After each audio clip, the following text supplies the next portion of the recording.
Om Tava Kathamritam Tapta Jeevanam Kaviviritam Kalmashapaham Shravanamangalam Srimadaatatam Bhuvi Grinantiye Bhurida Jana. We were reading a fairly longish section on the birthday of Sri Ramakrishna. 11th March 1883. Those who have bought the book, you can see. 11th March 1883. In my book, it's on page 186. But we were reading much further along on page 191. And Sri Ramakrishna is talking about to the Vaishnava Goswami. So, as a series of visitors coming throughout the day on the festive occasion, and people belonging to different schools of thought, different traditions. So there was a Vedantist who came in earlier. And then there's the Vaishnava Goswami, who's the devotee of Krishna. And you notice, in each case, Sri Ramakrishna does two things. Encourage the person along his or her own line of development, their own tradition, but also make certain corrections. For example, he would always push people not to be narrow. So the Vaishnava, he says that the only way is to chant the name of God, and for him God is only Krishna. And Sri Ramakrishna does two things there. One is, he says, it's not just chanting the name of God, it has to be on a firm ethical foundation. So he gives the example of the man who takes a dip in the holy river Ganga. So the idea is you wash off all your sin and guilt and you emerge pure. And he says that's a great idea. And he says, yes, that happens. But all the sins fly off from a man and sit on the trees and the bank. And the moment you come out pure from the river, they all descend on you again. And then he gives a meaning of why this happens. He says, basically, the whole point is we are weak. We don't make up our minds that, all right, I know this is wrong and I will not do it anymore. Make up our minds, take a vow, a resolution, and follow through with it. Otherwise, what happens? You keep slipping back into the same mud again and again. So that's one thing. He said, first of all, an ethical life. And then you repeat the name of God or any other spiritual practice. The second thing he pointed out was that all of them, whatever the path is, they will all attain to God realization. What's written there, the truth is one and the sages call it variously. It's a quotation from the Rig Veda right there. So this is an important theme with Sri Ramakrishna, that all paths are true and they lead to God. They're true in the sense, not that they are the same. They are different, and it's great that the paths are different. That's the beauty of the garden of God, that you have such a variety of paths, and they all lead to enlightenment. They all lead to fulfillment, and they are all unique. In that theme, there was a discussion. There was a debate at that time. Can God be with form, or is God only formless? The debate took on an acute form there in late 19th century in Calcutta, in India. Remember, it was the colonial context, and faced with Christian missionaries haranguing Hindus against their idol worship.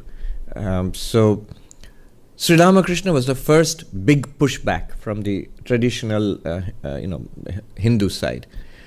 He said God is with form and without form. Both are true. Now, how can that be true? That sounds just contradictory on the face of it. So there Sri Ramakrishna gives an answer. He situates it in the context of the Vedantist and the Vaishnava. The Vaishnavas always they privilege the God with form, the personal God. God is Krishna for me. It's a divine person. The Vedantist talks about pure consciousness or pure being, our real self. So there seems to be a conflict between the two. And then Sri Ramakrishna says, do you know what I mean? Satchidananda, its existence, consciousness, bliss, is like an infinite ocean. Intense cold freezes the water into ice, which floats on the ocean in blocks of various forms. Likewise, through the cooling influence of bhakti, one sees forms of God in the ocean of the Absolute. This phrase is so deep, you can write books on it. Forms of God in the ocean of the Absolute. That's the relationship between the personal God and the Absolute. The relationship is one of identity. It's not a relationship actually. It's the same thing, but the same reality. Forms of God in the ocean of the Absolute. These forms are meant for the bhaktas, the lovers of God. But when the sun of knowledge rises, the ice melts. It becomes the same water it was before. Water above and water below, everywhere nothing but water. Therefore a prayer in the Bhagavata says, O Lord, thou hast form and thou art also formless. Thou walkest before us, O Lord, in the shape of a man. Again thou hast been described in the... So this is very biblical kind of English, That was the style. That's how... So whenever there's a Sanskrit verse, I think Swami Nikhilananda felt the pressure of making it sound like it's from the Bible. So thou hast been described in the Vedas as beyond words and thought. So this is very Vedantic. Now, next he says, but you may say that for certain devotees, God assumes eternal forms. There are places in the ocean where the ice doesn't melt at all. In the ice caps and glaciers, pre-global warming, less and less so unfortunately today, where the ice doesn't melt at all. It assumes the form of quartz. Spotik, that was, sort of masses of ice basically, not exactly quartz. Anyway, now why did he do that? Because he's aware of huge underlying ancient theological warfare. So the non-dualist, the Advaitist, the non-dualist, the non-dual Vedanta says that the reality is limitless existence, consciousness, bliss. We are not denying that you can worship God with form, but that's lower. Ultimately it is one existence, consciousness, bliss. And what Sri Ramakrishna said can easily be, he leaves an opening for the non-dualist to enter and put down the dualist all over again. Because he says, the ocean of water, and that freezes in places into blocks of various forms. And so forms of God in the ocean of the Absolute. Fine so far. His point is taken, that the forms of God and the Absolute are just like icebergs in an ocean. The ocean is water without any particular shape or form, and the icebergs have a shape and form. But they're literally the same thing. One moment the same water can be in the form of an iceberg, and another moment the iceberg can melt into the same water. So they're literally the same thing. That point is taken.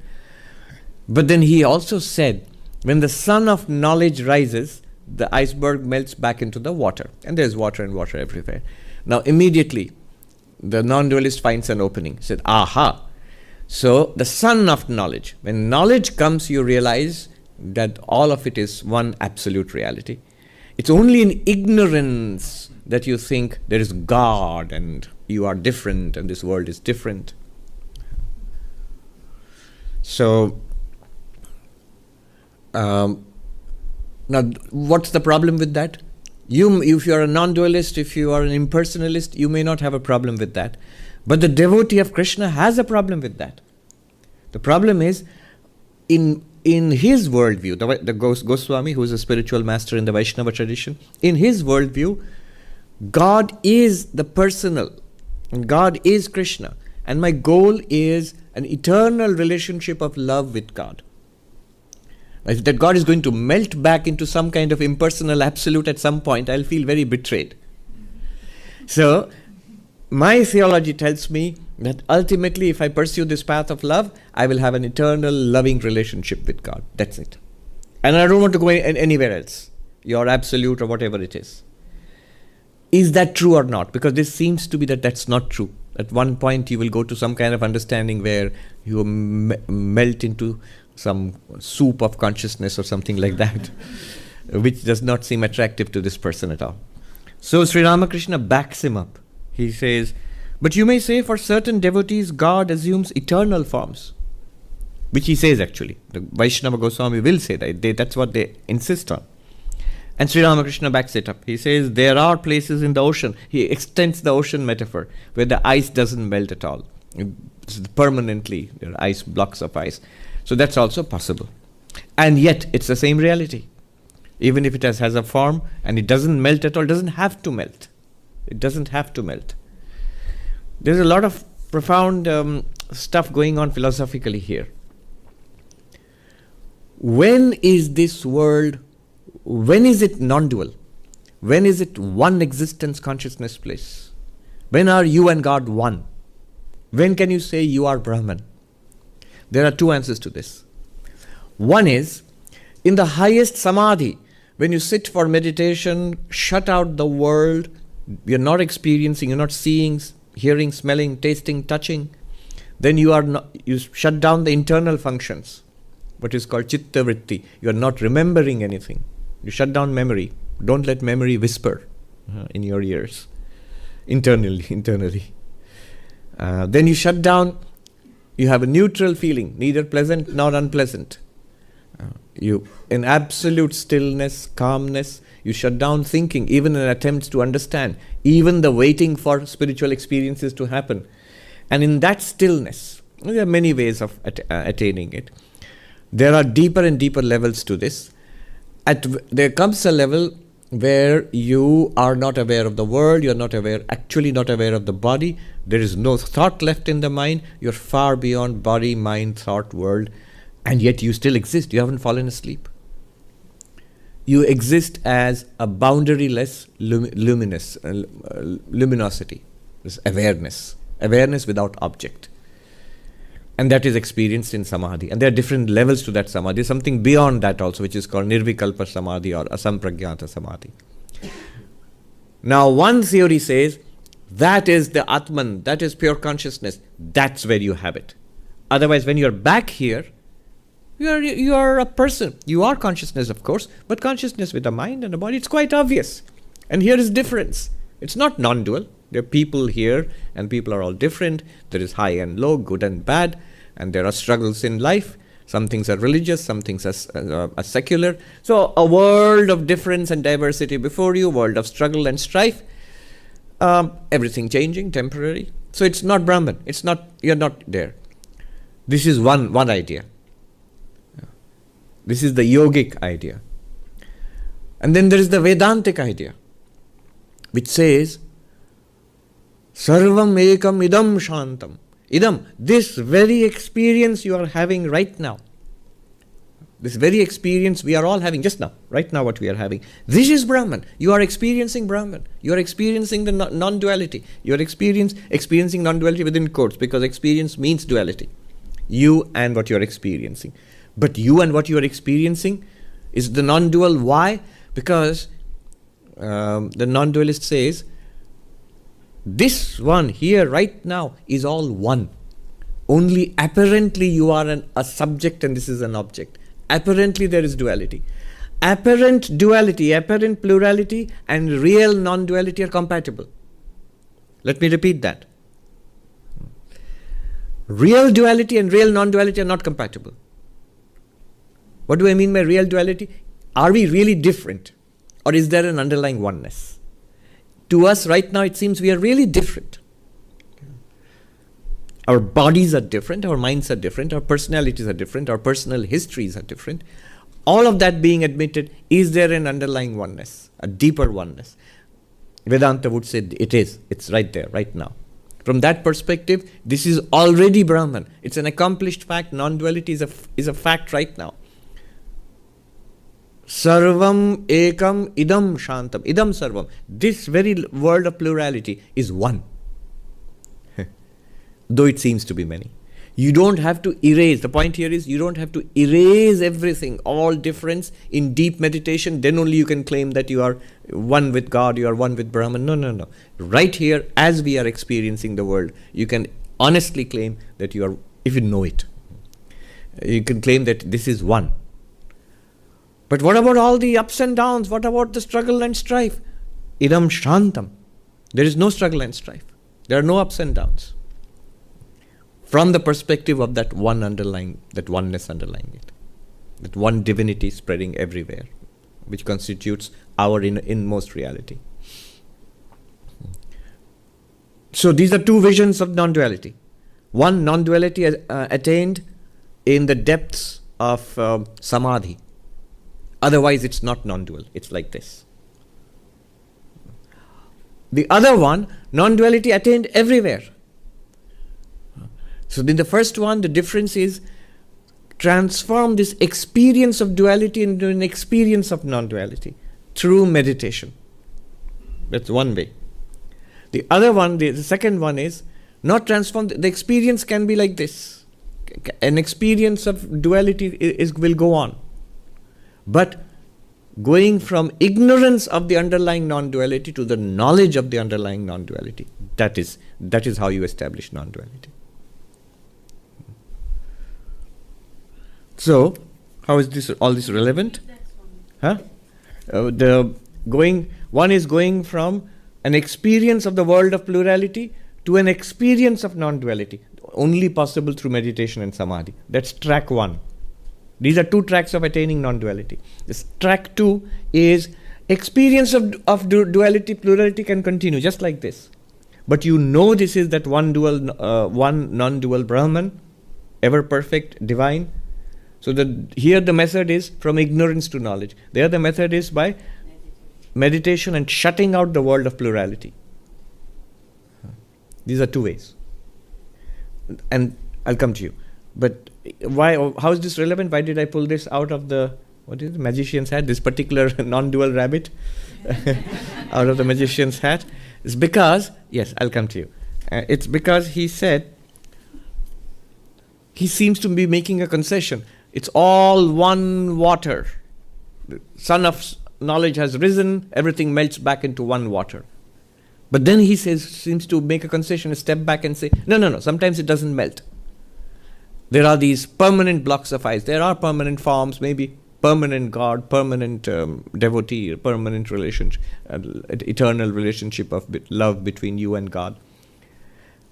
So has he taken back that oneness then? No, because that's the path of knowledge. Even when the blocks of ice are floating around, nobody doubts. If you know what ice is, it's not going to melt, but you know it's one water. So oneness is not lost, though it seems to be different. In the first case, it doesn't seem to be different anymore. There's only water above, below, because it's all melted in samadhi. And in the second case, it hasn't melted, but it's still one. You can have your permanent relationship with God, and it can still be. It takes some time to wrap your mind around it. But the example is simple and direct. It can be. You can be a devotee, and you can have your permanent relationship with God. It could still be the non-dual Brahman, as it is now here. All right. 3 people raised their hands. Pranam, Swamiji. So track 2 is, so that's a non-dual bhakti? Yes. Okay. That's another important implication. Is devotion possible in non-duality? Yes, it is. Knowledge and love can go together. And then the way you described track 1 and track 2, so track 2 is really for the householder. That's another implication. Is it for the householder? Not necessarily, but yes, one implication is that for the person who is not walking away from engagement with society, could be the householder. But then how does one attain non-duality in the midst of activity, engagement with society? So it could be that. Thank you. Yeah. That beautiful story which is derived from the Yoga Vashishta, the story of the queen Churala and the king, what was his name? So this very busy king and queen, then the king noticed how serene, the queen was enlightened, how serene the queen was in the midst of all activities, and so he wanted to know what is the source of your serenity and peace in the midst of, a very busy, a royal schedule. So she teaches him Vedanta, that you are not the body, not the mind, you are pure consciousness. There is no ups and downs there. There's limitless peace and serenity there. How do you attain it? And she teaches him how to turn inwards, how to meditate, stillness. So he takes a sabbatical. He goes off into the forest for a year and leaves the queen in charge of the kingdom. There also he has a palace and is a king after all. And so he meditates there and he becomes enlightened in due course. And he remains immersed. And then he has a thought. He comes back to the capital where his queen is running the kingdom, very busy and all that, as usual. He says, "You are right, my dear. I practice what you said and I have attained. But I still have a question. What you showed me is amazing. But I don't see you doing any of this. You are in the midst of just being a queen, doing your queenly stuff. So what gives?" I mean, this is what you showed me is real, and it's truly amazing. It's the best thing I've ever had in life, this deep peace in meditation. And I can spend my life in this. But you are not doing it. Why aren't you? Then the queen said, I was waiting for you to ask that question. And then she goes on to track 2. That which you have found, O king, in the depths of meditation is exactly what you're seeing here. You need to go away, but you need to come back also. As Sri Ramakrishna said, if I close my eyes, there's God. If I open my eyes, there's no God. What kind of God is that? It's the same God. It's the same divinity, the same Brahman. You erase the world experience. That cannot be erased. That will remain without the world experience. In the world experience, where will you find gold? When once you realize that the necklace and the bracelet and the tiara are gold, do you need to melt them down into a shapeless form to find gold? No. This is wood. This is also wood. Do I need to smash them into smithereens to find wood? So no, it's a table now, it's not wood. No, it's wood. When I touch it, I say touch wood. I don't say touch table. Touch wood. So I know it's wood, even when it's a table form. Even when it is samsara form. The track 2 will show you that it is Brahman. You're dealing with divinity all the time. Then you can't call it samsara anymore. It's God through and through. So Swamiji, is that what you mean by the world of plurality? What I mean by the world of plurality is this, what we are experiencing now. If we are not enlightened, we are just ourselves, the common person. I think I'm a person. We are all persons. There are living beings. There are non-living things. There's a vast world, a cosmos. Possibly there's a God. I believe in a God. If this is what you believe in, this is the world of plurality. And that's fine. The Goswami believes in that. The Goswami, the Vaishnava teacher to whom Sri Ramakrishna is talking, that's exactly what he believes in. And he believes very strongly that there's God. But for him, God is Krishna. And he wants to love Krishna. And he believes after death he will go to this divine abode where he will remain forever with Krishna.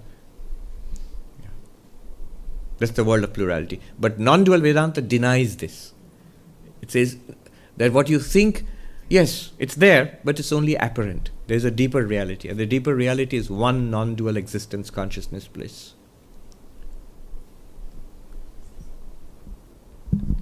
Pranam Maharaj, just to quickly check, the 2 tracks that you mentioned, do they go back to any traditional schools of thought from which it's arisen? Yes, the first track is yoga, the second track is Advaita Vedanta. Another way of putting it is the first is the way of samadhi, the second is the way of knowledge, jnana.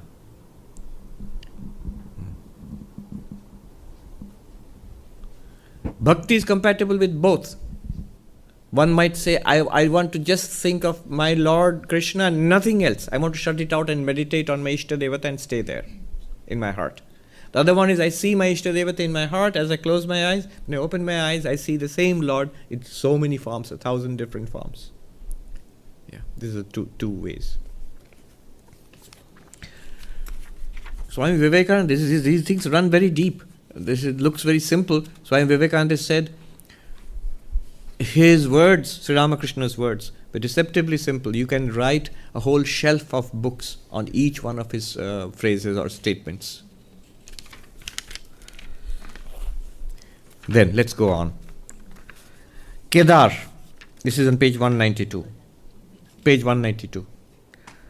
It is said in the Bhagavata that Vyasa asked God's forgiveness for his 3 transgressions. He said, O Lord, thou art formless, but I have thought of thee in my meditation as endowed with form. Thou art beyond speech, but I have sung thee hymns. Thou art the all-pervading Spirit, but I have made pilgrimages to sacred places. Be gracious, O Lord, and forgive these 3 transgressions of mine. So this is often done after puja also, after worship, ritualistic worship in an image or a form. You are without form, but I worshipped thee with form. You are beyond speech, but I worshipped you with mantras and chanting and all that. You are all pervading, but I worshipped you in a particular temple or an altar or whatever. What Sri Ramakrishna would say is both are true. Both are true. That's why Vivekananda later, when he would be asked, nowadays nobody really bothers too much about it, the terrible idol worship of the Hindus. So the people would ask him, Vivekananda with his forthright way, he would say, if idol worship can produce one like Ramakrishna, worship 1,000 idols, I say.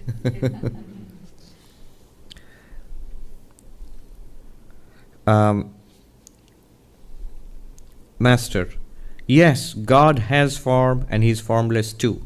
Further, he is beyond both form and formlessness. No one can limit him. Rakhal's father was sitting in the room. At that time, Rakhal ultimately went on to be Swami Brahmananda. So Sri Ramakrishna, his chief disciple was Vivekananda, of course, whom you see here. But Swami Brahmananda, Sri Ramakrishna used to regard Brahmananda as his spiritual son. And he was regarded, Sri Ramakrishna used to say, he has the intellect of a king. So in our order, he's called Raja Maharaj. Raja means king. And he became the first president of our order. Swami Vivekananda made him the president when he established the monastery in India, in Belur in 1898. We are older than that, by the way. This is 1894.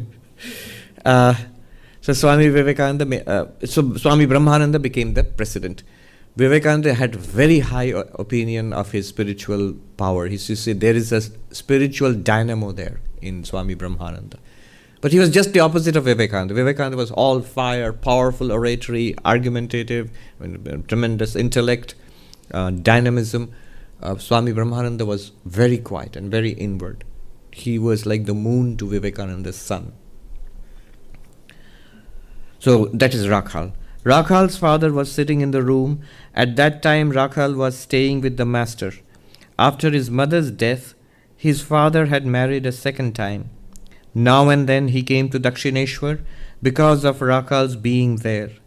He did not raise much objection to his sons living with the master. Being a wealthy man of the world, he was always involved in litigation. There were lawyers and deputy magistrates among Sri Ramakrishna's visitors. Rakhal's father found it profitable to cultivate their acquaintance, since he expected to be benefited by their counsels in worldly matters. Now and then the master cast a glance at Rakhal's father. It was his cherished desire that Rakhal should live with him permanently at Dakshineshwar. Master, to Rakhal's father and the devotees, ah, what a nice character Rakhal has developed. Look at his face, and every now and then you will notice his lips moving. Inwardly he repeats the name of God, and so his lips move. Just a little side note on this. So japa, when you are initiated, the Guru gives you a mantra and you're supposed to repeat it. Now this mantra can be repeated at 3 levels. One is Vaikhari, which is loudly. You can repeat it. You're not supposed to do that. It's private to you. The second level is what is called Upangshu. Your lips will move, but a little bit maybe, so you can see. So you're mentally repeating it, your lips might move a little bit. And finally, the one which should be, the goal is to repeat it mentally. So you repeat it and the thing goes around. It just as a thought in your mind continuously. Now, so Sri Ramakrishna points to Rakhal. You see his lips moving every now and then. So he's doing that second form. Why I'm reminded of this is, I've seen many monks who do that. Swami Chaitananandaji asked a very great monk of our order, Swami Swaprakasananda, long ago, long before my time, who was a disciple of Swami Brahmananda, the same Rakhal, so his disciple, and asked him about his practices. And that Swami said, well, first your lips will move exactly like this, and as you repeat it, it will be in your mind, and that's the best. Then Swami Chaitananda asks him, so we should repeat it in the mind. And that Swami said, no, you really won't be able to do it at first. So make a habit of repeating it silently, let your lips move. That's better. That means you're actually doing it. And then Chaitananji asks him, but how do you do it now? At the end, towards the end of your life, he was very old at that time. So that Swami confirmed that I do it in my mind.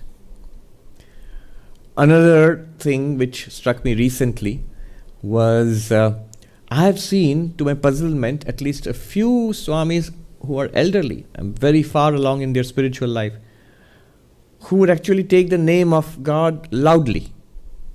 They are not repeating their mantra, like Krishna, Krishna, I have heard one, Rama, Rama, Rama, Rama, like that. Another one, I heard Rama, Krishna, like that.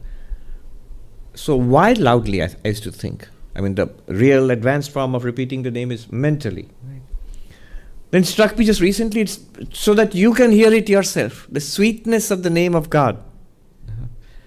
So you're not only repeating it, but you're actually hearing it when you repeat it loudly. This is just a little aside.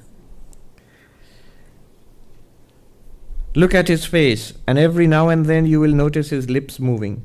Inwardly he repeats the name of God, and so his lips move. Youngsters like him belong to the class of the ever-perfect. They are born with God consciousness. Again, a little aside, it's God consciousness means that they're not born enlightened. It's just that the spiritual perfection is so deep and perfect in them, it manifests very fast. Just a little bit of spiritual practice, within days or weeks it can just manifest. So they become enlightened very fast. No sooner do they grow a little older than they realize the danger of coming in contact with the world. There is the parable of the Homer bird in the Vedas. The bird lives high up in the sky and never descends to earth. It lays its eggs in the sky and the egg begins to fall. But the bird lives in such a high region that the egg hatches while falling. The fledgling comes out and continues to fall. But it is still so high that while falling it grows wings and its eyes open. Then the young bird perceives that it is dashing down towards the earth and it will be instantly killed. The moment it sees the ground, it turns and shoots up towards its mother in the sky. Then its one goal is to reach its mother. So this is a parable for the sentient being like us, and mother is God. So youngsters like Rakhal are like that bird. From their very childhood, they are afraid of the world, and their one thought is how to reach the mother, how to realize God. You may ask, how is it possible for these boys, born of worldly parents and living among the worldly minded, to develop such knowledge and devotion? There's always underlying humor here. His father is sitting right there. And this is a reference to his father. Develop such knowledge and devotion. It can be explained. If a pea falls into a heap of dung, it germinates into a pea plant nonetheless. The peas that grow up on that plant serve many useful purposes.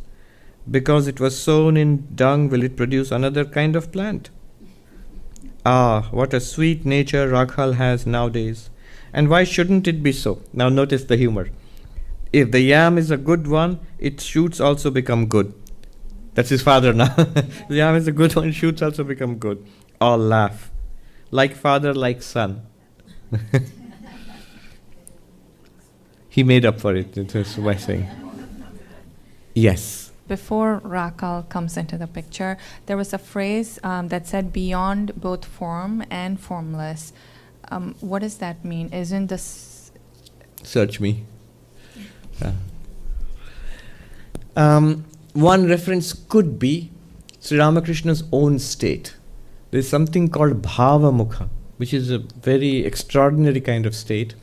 The Divine Mother told him, stay in Bhava Mukha. Bhava Mukha was explained as the meeting point of the transcendent and the immanent, where beyond time, space and causation, there is only the absolute.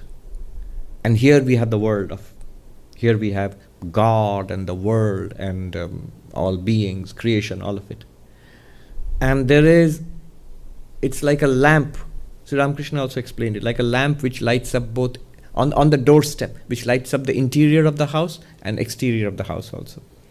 So is a certain state where he's continuously aware of the absolute nature of all things, but also the divine permeating everything. If you could have track 1 and 2 together, that seems kind of cool, but also very rare. Maybe that, but he doesn't explain. Beyond form and formless. M, aside to Girindra. So M is the one who wrote down all this. He is the author of this book. So he would listen very carefully, go back home and write down what he had heard in his diaries. Those diaries are still preserved. And then he reconstructed everything from those diaries into this. Dates, people who were present, songs which were sung, what Sri Ramakrishna said, what others said, and all of that. M, aside to Girindra, how well he has explained God with and without form. Do the Vaishnavas believe only in God with form? Girindra, perhaps so. They are one-sided. M, did you understand what he meant by the eternal form of God? That quartz? That quartz? I couldn't grasp it well. Master to M, well, what are you talking about? They are whispering. So he says, what are you talking about? M and Girindra smiled and remained silent. Later in the afternoon, the devotees were singing in the Panchavati, where the Master joined them. They sang together in praise of the Divine Mother. So by the way, this is the time in India where the Divine Mother is worshipped first. There was Durga Puja in the east of India, all over India, but especially in Bengal. Then there's Lakshmi Puja immediately followed by that. And now Kali Puja is coming. These are all different forms of the Divine Feminine. They sang together in praise of the Divine Mother.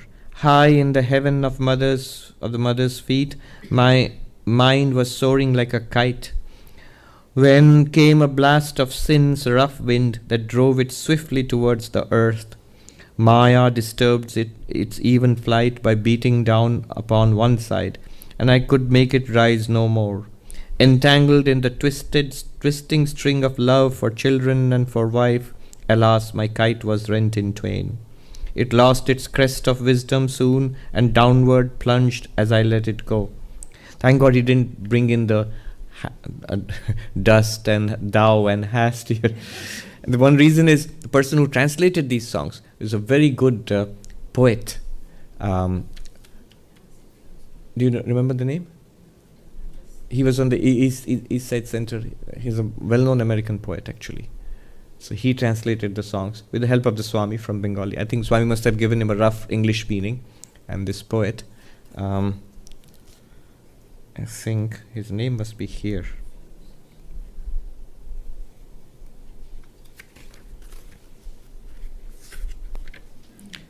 The foreword, by the way, was written by Aldous Huxley. Foreword to this book.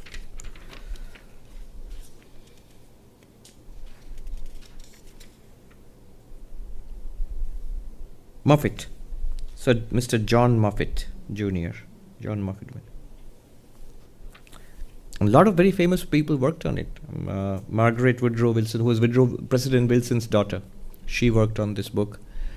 Joseph Campbell, the person who wrote the Hero with 1,000 Faces, the mythology, the world famous expert in mythology, he worked on this book. It lost its crest of wisdom and soon downward plunged as I let it go. How could it hope to fly again when all its top was torn away? Though fastened with devotion's cord, it came to grief in playing here. Its 6 opponents worsted it. 6 opponents are 6 passions.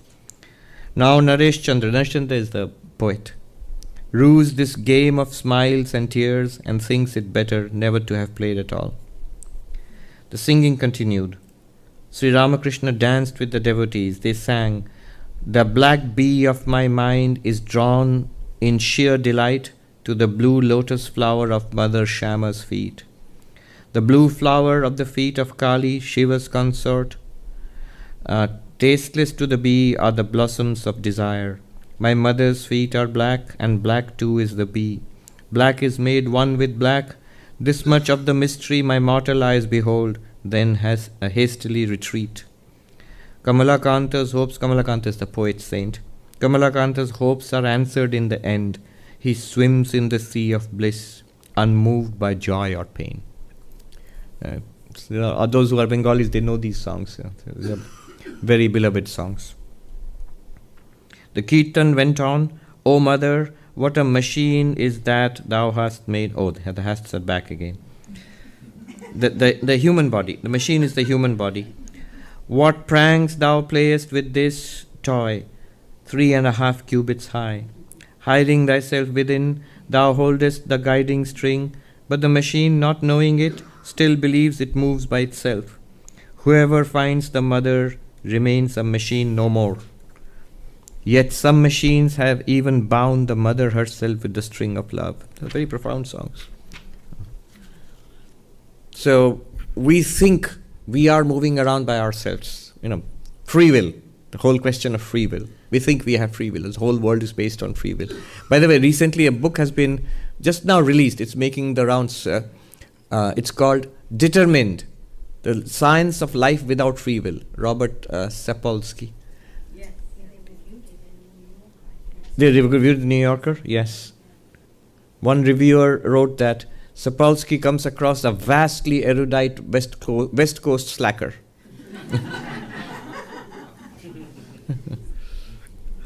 He looks like that if you see him with long beard and everything else. He looks like an Indian rishi or sage.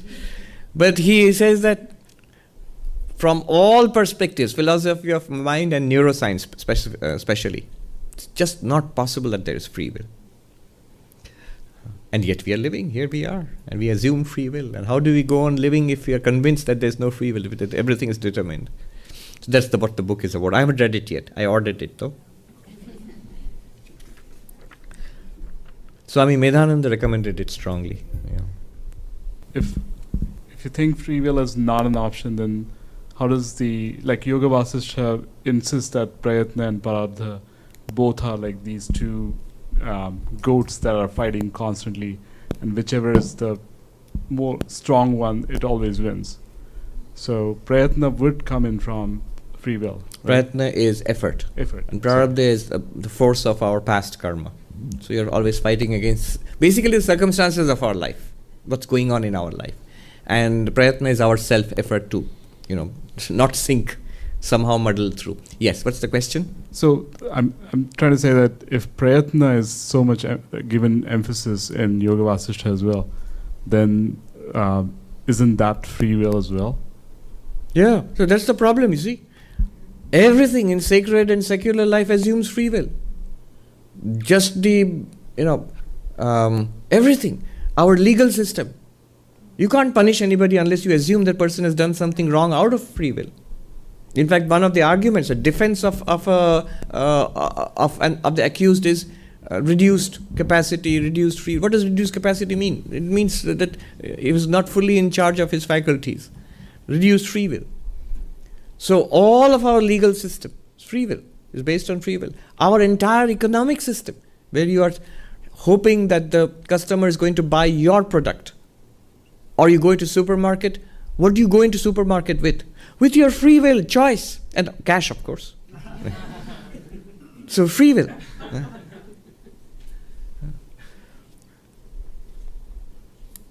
So, yes, then religion. All the do's and don'ts, they don't make any sense unless there is free will, because that's what the religions are trying to persuade us. Morality, economics, justice, all of it depends on free will. Advertisement depends on free will. What are they trying to influence? Your free will. So, yeah. And now, whether it is philosophy of mind, science, now more and more neuroscience, and religion here is saying there's no free will. How do you... So that's the big question of free will. What do we do about it? What is in Vedanta, the view is that you have an appearance of free will. So you must use that. You cannot not use it. Even if you say there's no free will, we will continue to use it. So use it for in the knowledge that there is ultimately no free will. So use it to surrender. Use this apparent free will to continuously surrender to the Lord, which means basically be tuned to God in devotion, or tuned to that which is beyond causality, that which is truly free, which is God, Atman, Brahman, whatever it is. Vivekananda was asked, so is there, what is your view of free will? He says free will is a contradiction in terms, is a misnomer. There is freedom. Atman, Brahman, God, whatever you call it, that ultimate reality which all religions point towards, that is beyond causality and therefore free. Anything within causality is not strictly not free, might have an illusion of freedom. So the Libet experiments, Benjamin, that's classic, first major neuroscience study. Now, of course, it's much more advanced. I look forward to reading what Sapolsky has to say. But the Libet experiments, everybody quotes that. Benjamin Libet. So what they did was, they showed it on a documentary, a BBC documentary once. It's scary. They scan your brain and they ask you to choose like two buttons. You can press this one or that one, left one, right one. It's up to you. Use your free will. Choose. Now they'll scan your brain, and then they found out they could predict what you are going to do. How? Just before you made the choice of pressing a button, like sometime in advance, like a second or something before that. Yeah, the part of your brain where you're going to, lights up, and then next you press a particular button. Another part of the brain lights up, and you press another button. Then, when they know which part is lighting up, at that moment they make the prediction, and next they see that you are doing that. Could it be that's the moment I had the thought? No, but you had the thought and you pressed the button immediately. This was quite some time before that. 1 or 2 seconds before that, where you couldn't have made a decision. So what they're saying is, your brain made the decision. Then you executed that decision. And in between, you're being taken for a ride by your brain. You felt, I have chosen. You haven't chosen anything. Your brain has chosen way before you. And just let you know, by the time it was already executing decision, let you know that, this is your choice. Even in our conscious experience, it's not difficult to see actually. An impulse comes. Okay, I'm going to press the left button. But the impulse, when it comes, this is my decision, it's coming up. Where is it coming from? That is not determined by me, even psychologically. Forget the neuroscience of it.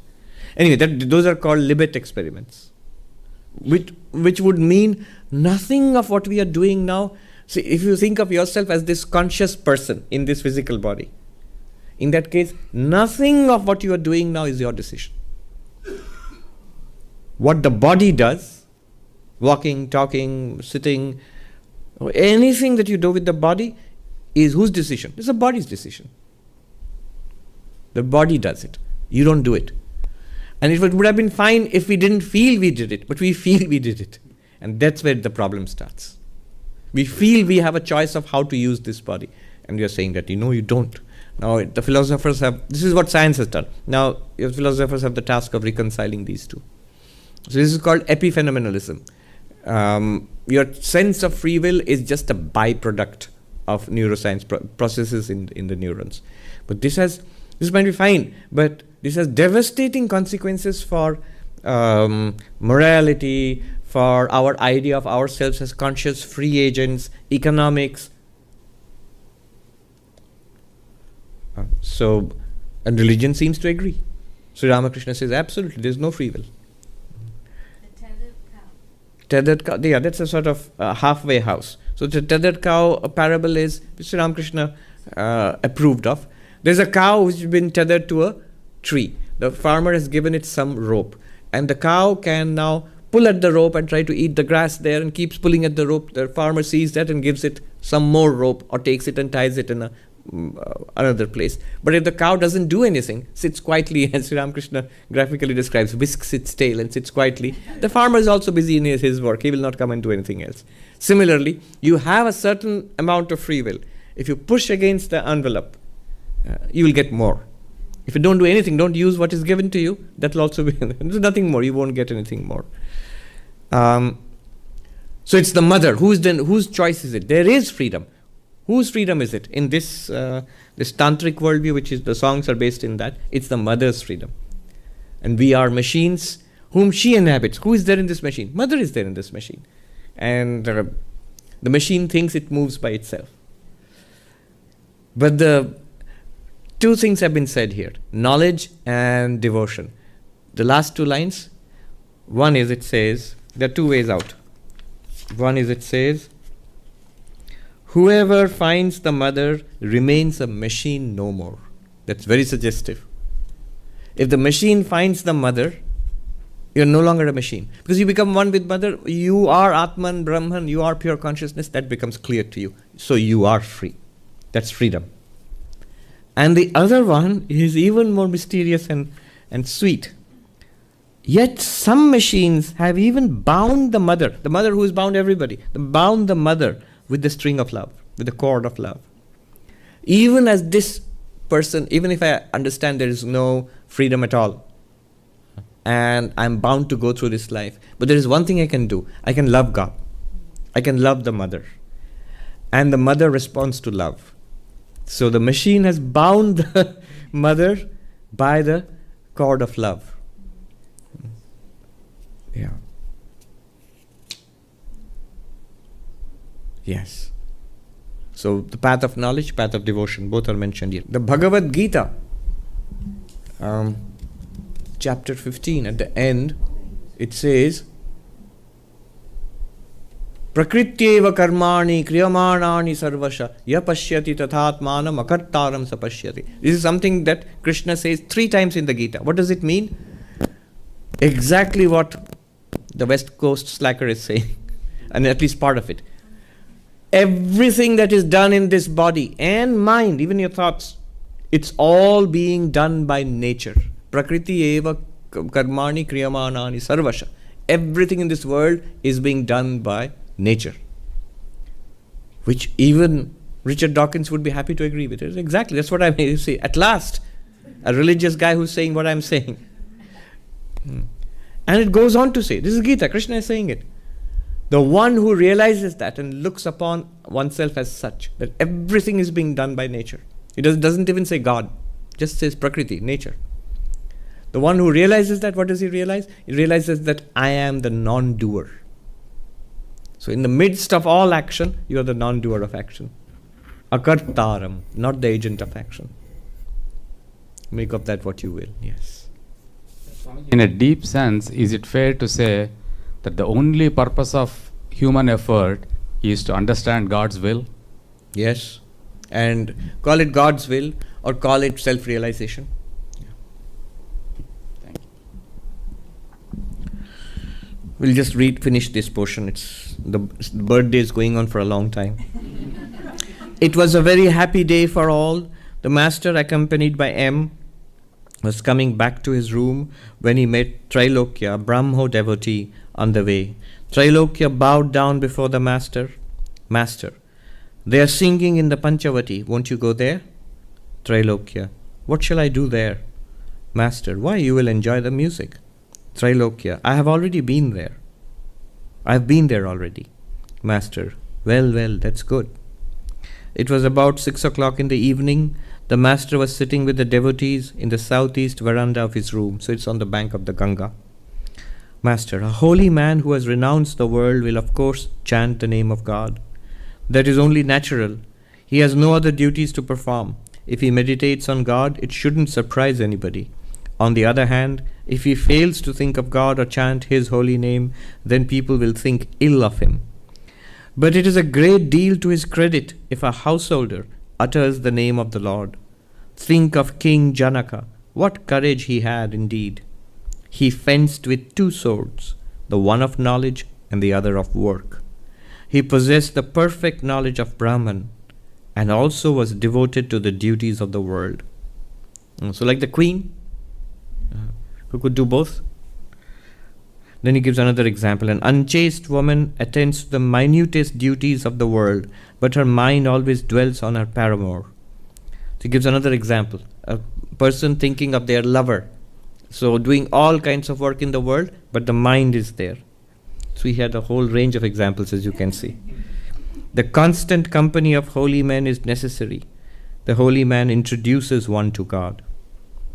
So he would often stress this, to spend some time with people for whom this life is real. That immediately makes it real for us. And it sort of something communicates it to you when you are with such a person.